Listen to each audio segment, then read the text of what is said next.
Наглиот пораст на заболени од коронавирусот во речиси сите европски држави не ги плаши противниците на воведените мерки за борба против пандемијата. Речиси 20.000 луѓе излегоа низ улиците на Берлин да протестираат против носењето заштитни маски. Никој од присутните не ги почитува мерките за социјална дистанца. Иако најавени за мирни, протестите накратко ескалираа во судир со полицијата, при што едно лице е уапсено.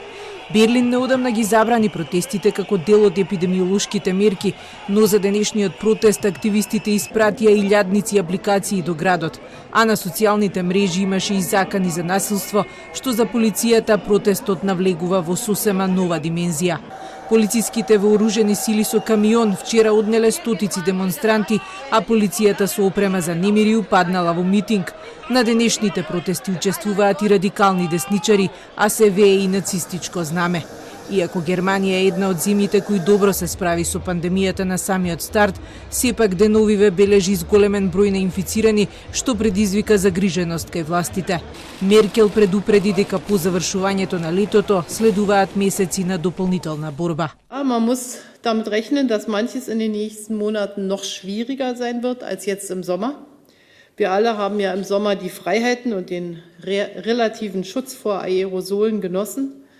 Die sind möglich, das ist möglich durch das Leben draußen. Und in den nächsten Monaten wird es jetzt darauf ankommen, die Infektionszahlen niedrig zu halten, wenn wir uns wieder drinnen aufhalten, an Arbeitsplätzen, in Schulen und in Wohnungen. Но Берлин не е единствениот град и лондончани утринава излегоа на протести поради истите причини. Британците се дополнително загрижени и од вакцината против коронавирусот, која властите ја најавуваат дека ќе биде задолжителна, за разлика од останатите вакцини во државата кои се примаат по сопствен избор. Ниту парижани не останаа да ги почитуваат препораките. Илјадници се собраа во центарот на градот на бунт против ригорозните правила, кои Макрон најави дека е можно да ги зајакне поради вториот бран на вирусот. Во изминативе неколку недели во Франција, Германија, Италија, Шпанија, Грција и Хрватска бројот на заболени е рапидно зголемен со напливот на туристите. Па така, битката со коронавирусот од болниците како да се префрли на улиците, каде најголема работа имаат полицајците кои ги потсетуваат туристите да ги стават заштитните маски.